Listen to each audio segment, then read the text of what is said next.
Hi welcome to my channel. ಇವತ್ತು ನಾನು ನಿಮಗೆ ಮಿಕ್ಸ್ ವೆಜ್ ಕರಿ ಮಾಡೋದನ್ನು ಹೇಳ್ಕೊಡ್ತೀನಿ. ತುಂಬ ಈಸಿಯಾಗಿ ಮಾಡೋದನ್ನು ಹೇಳ್ಕೊಡ್ತೀನಿ. ಬೆಳಗ್ಗೆ ಹೊತ್ತು ಮಕ್ಕಳ ಬಾಕ್ಸ್ಗೆ ಬೇಗ ಮಾಡ್ಬೋದು. ನೋಡಿ, ಇಲ್ಲಿ ನಾನು ಮಿಕ್ಸ್ ತರಕಾರಿ ಹೆಚ್ಕೊಂಡಿದ್ದೀನಿ. ಬೀನ್ಸು, ಕ್ಯಾರೆಟು, ಗೆಡ್ಡೆಕೋಸು ಮತ್ತು ಆಲೂಗಡ್ಡೆನ ಹೆಚ್ಚಿಟ್ಕೊಂಡಿದ್ದೀನಿ.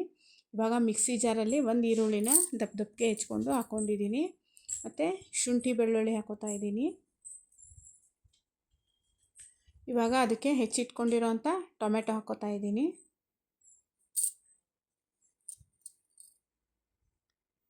ಮತ್ತು ಬಾದಾಮಿ ಮತ್ತು ಗೋಡಂಬಿ ಹಾಕ್ತಾಯಿದ್ದೀನಿ. ಗ್ರೇವಿ ತಿಕ್ಕಾಗಿ ಬರುತ್ತೆ, ಅದಕ್ಕೋಸ್ಕರ.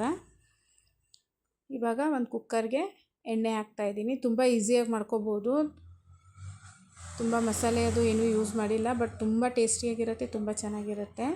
ಎಣ್ಣೆ ಬಿಸಿ ಆದಮೇಲೆ ಸಾಸಿವೆ ಹಾಕ್ತಾಯಿದ್ದೀನಿ. ಸಾಸಿವೆ ಚಟ್ಪಟ ಅಂತಿದ್ದಂಗೆ ಜೀರಿಗೆ ಮತ್ತು ಚಿಟಿಕೆ ಅರಿಶಿನ ಹಾಕಬೇಕು. ಇವಾಗ ಅದಕ್ಕೆ ರುಬ್ಬಿಟ್ಕೊಂಡಿರೋಂಥ ಮಸಾಲೆನ ಹಾಕ್ತಾಯಿದ್ದೀನಿ.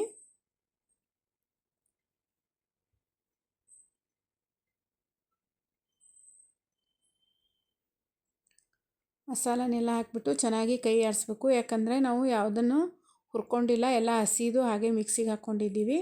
ಒಂದು ಸ್ವಲ್ಪ ಹಸಿ ವಾಸನೆ ಹೋಗ್ಬೇಕು ಅದರದ್ದು, ಅಲ್ಲಿವರೆಗೂ ಚೆನ್ನಾಗಿ ಬೇಯಿಸ್ಬೇಕು. ಮತ್ತು ಇವಾಗ ಹಾಕ್ಬಿಟ್ಟು ಚೆನ್ನಾಗಿ ಕೈ ಆಡಿಸಿ ಒಂದು 2 ನಿಮಿಷ ಮುಚ್ಚಿಟ್ಟು ಬೇಯಿಸ್ಕೊತೀನಿ. ಅದನ್ನು ಹಸಿ ವಾಸನೆ ಹೋಗ್ಬೇಕು ಅದರದ್ದು, ಈರುಳ್ಳಿ ಟೊಮೆಟೊದೆಲ್ಲ. ಮತ್ತು ಇಲ್ಲಿ ಗೋಡಂಬಿ ಅದು ಹಾಕಿರ್ತೀವಲ್ವ, ಒಂದು ಸ್ವಲ್ಪ ತಳ ಹಿಡ್ಕೊಳ್ಳೋ ಚಾನ್ಸ್ ಇರುತ್ತೆ. ಒಂದು ಸ್ವಲ್ಪ ಚೆನ್ನಾಗಿ ಕೈ ಆಡಿಸ್ಬಿಟ್ಟು ಮುಚ್ಚಿಡಿ.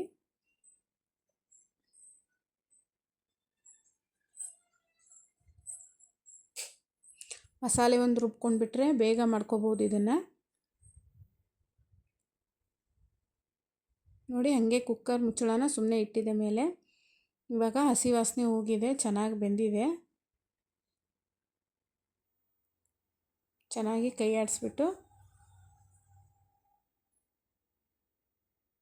ಅದಕ್ಕಿವಾಗ ಹೆಚ್ಕೊಂಡಿರೋ ಅಂಥ ತರಕಾರಿನ ಹಾಕ್ಕೋಬೇಕು.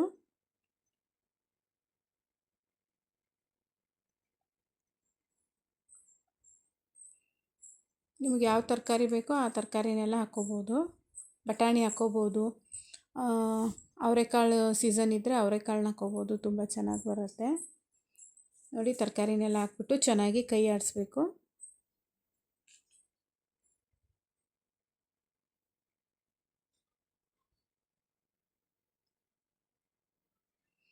ಇವಾಗ ನೀರು ಹಾಕ್ತಾಯಿದ್ದೀನಿ. ನಾನು ಮಿಕ್ಸಿ ಜಾರ್ಗೆ ಒಂದು ಸ್ವಲ್ಪ ಮಸಾಲೆ ಅಂಟ್ಕೊಂಡಿರುತ್ತಲ್ವ, ಅದಕ್ಕೆ ಮಿಕ್ಸಿ ಜಾರ್ಗೆ ನೀರು ಹಾಕ್ಕೊಂಡಿದ್ದೀನಿ. ನೀರನ್ನ ನೋಡಿಬಿಟ್ಟು ಹಾಕ್ಕೋಬೇಕು. ಒಂದು ಸ್ವಲ್ಪ ತೆಳುವಾಗಿದ್ರೇ ಆಮೇಲೆ ವಿಷಲ್ ಕೂಗಿದ ನಂತರ ಗಟ್ಟಿಯಾಗುತ್ತಲ್ವ, ತಳ ಗಿಳ ಹಿಡಿಯಲ್ಲ, ತುಂಬ ಚೆನ್ನಾಗಿ ಬರುತ್ತೆ. ನೀರು ಕಮ್ಮಿ ಹಾಕಿದರೆ ತಳ ಹಿಡಿಯೋ ಚಾನ್ಸ್ ಇರುತ್ತೆ. ನೋಡಿ, ನೀರು ಮತ್ತು ಒಂದು ಸ್ವಲ್ಪ ನೀರು ಹಾಕ್ಕೊಂಡಿದ್ದೀನಿ ನಾನು ಇವಾಗ ಅದಕ್ಕೆ. ಇದು ಚಪಾತಿ, ಪೂರಿ ಮತ್ತು ಘೀ ರೈಸ್ಗೆಲ್ಲ ತುಂಬ ಚೆನ್ನಾಗಿರುತ್ತೆ. ಜೀರಾ ರೈಸು, ಘೀ ರೈಸ್ಗೆಲ್ಲ. ಇವಾಗ ರುಚಿಗೆ ತಕ್ಕಷ್ಟು ಉಪ್ಪು ಹಾಕ್ತಾಯಿದ್ದೀನಿ.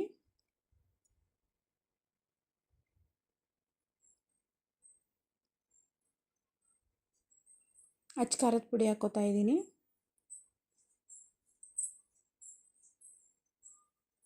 ಹಾಕ್ಬಿಟ್ಟು ಚೆನ್ನಾಗಿ ಕೈ ಆಡಿಸ್ಬೇಕು. ತರಕಾರಿನ ಬೇಕಾದರೆ ರಾತ್ರಿನೇ ನೀವು ಫ್ರಿಜ್ಜಲ್ಲಿ ಹೆಚ್ಚಿಟ್ಕೊಂಡ್ಬಿಟ್ರೆ ಬೆಳಗ್ಗೆ ಬಾಕ್ಸ್ಗೆ ಬೇಗ ರೆಡಿ ಮಾಡ್ಕೋಬೋದು ಇದನ್ನು. ಇವಾಗ ಅದಕ್ಕೆ ಒಂದು ಸ್ವಲ್ಪ ಗರಂ ಮಸಾಲ ಹಾಕ್ತಾಯಿದ್ದೀನಿ. ನಾವು ಬೇರೆ ಯಾವ ಮಸಾಲೆನೂ ಹಾಕ್ಕೊಂಡಿಲ್ಲ ಒಗ್ಗರಣೆಯಲ್ಲಿ, ಅದಕ್ಕೋಸ್ಕರ ಗರಂ ಮಸಾಲ ಹಾಕ್ತಾಯಿದ್ದೀನಿ. ತುಂಬ ಚೆನ್ನಾಗಿ ಕೊಡುತ್ತೆ ಟೇಸ್ಟು ಇದರದ್ದು.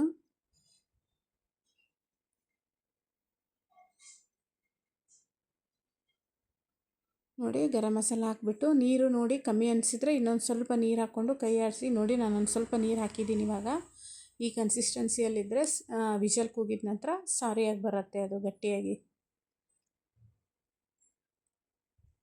ನೋಡಿ, ಈ ಕನ್ಸಿಸ್ಟೆನ್ಸಿ ಇರಬೇಕು. ಇವಾಗ ಕುಕ್ಕರ್ ಮುಚ್ಚಳ ಮುಚ್ಚಿಬಿಟ್ಟು 2 ವಿಷಲ್ ಕೂಗಿಸಿದ್ರೆ ಸಾಕು.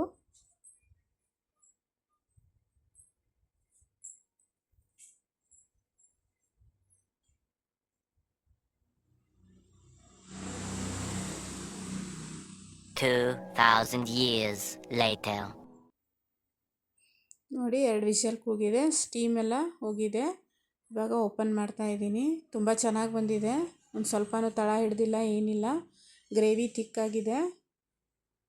ನಾವು ಗೋಡಂಬಿ ಮತ್ತು ಬಾದಾಮಿ ಪೇಸ್ಟ್ ಹಾಕ್ತೀವಲ್ವ ಈರುಳ್ಳಿ ಜೊತೆ, ತುಂಬ ಚೆನ್ನಾಗಿ ತಿಕ್ಕಾಗಿ ಬರುತ್ತೆ. ನೋಡಿ ತುಂಬ ಚೆನ್ನಾಗಿ ಬಂದಿದೆ.